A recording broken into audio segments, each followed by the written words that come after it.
All right, ladies and gentlemen, 8-time world champion, Mr. Nick Varner at the International Cue Collectors Show in Chattanooga, Tennessee. How you doing, Nick? Doing great. You've got to be one of the few world-famous players that actually collects cues as well, too. Yeah. How long you been collecting for? Well, kind of my whole life, but when I was getting toward the end of my pool career, I started it's been almost 30 years. I started my own cue line, but a little different than these cues. Yep. They were designed for like the entry-level player or the league player Yep. or the homeowner, and the price range.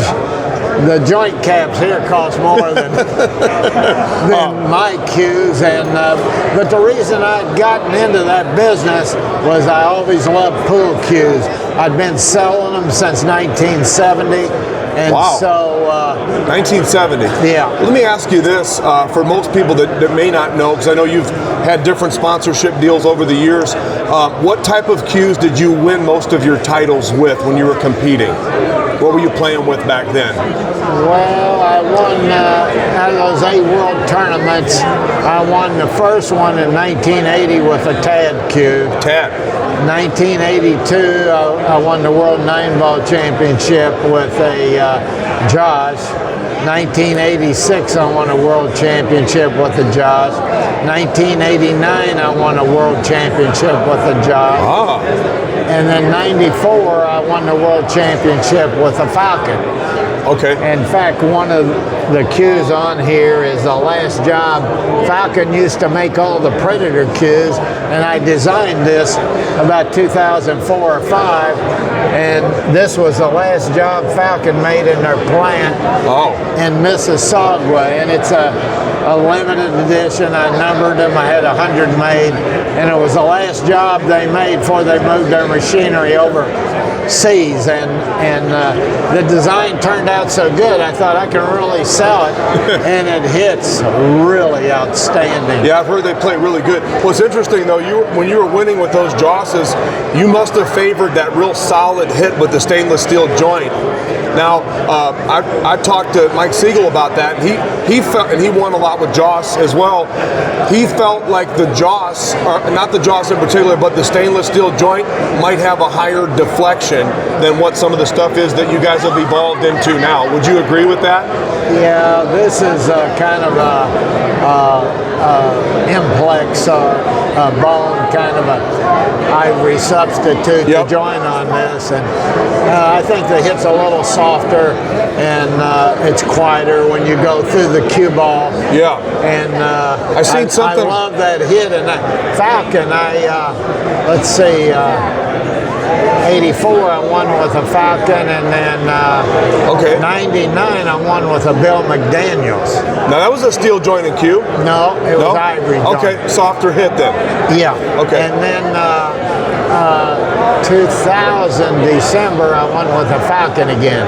You got a memory like an elephant, Nick. That's pretty impressive for a young man like yourself, right? That's pretty good. Yeah, it's nice to hear you say that, because sometimes I try to figure out what I had for lunch here. Yeah, but you remember those cues though. Now I seen you put online recently, and I'm going to ask you. I noticed you just picked up, I believe it was 2 brand new Southwest, or yeah, these 2 here. This one and this one.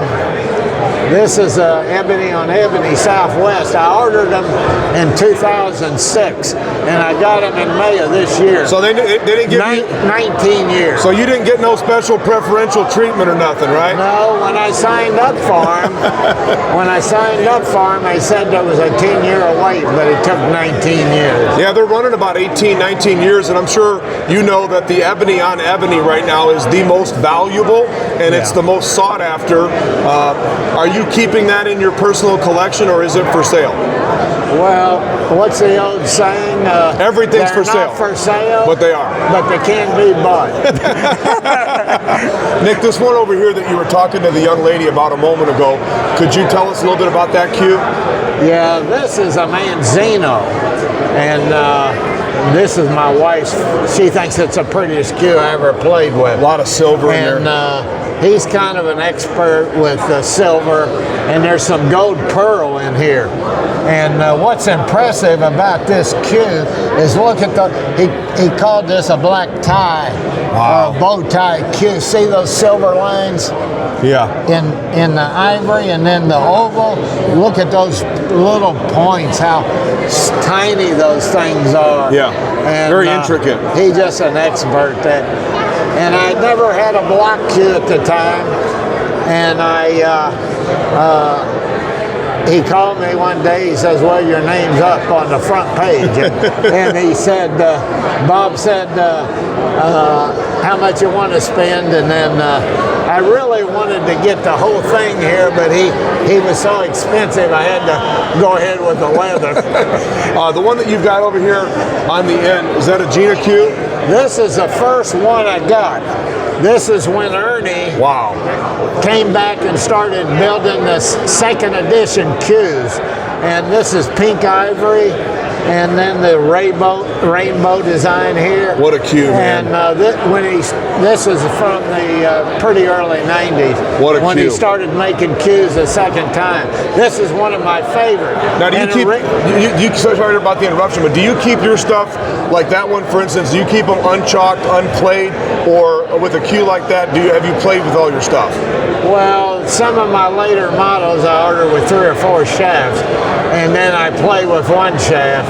And that's cheap.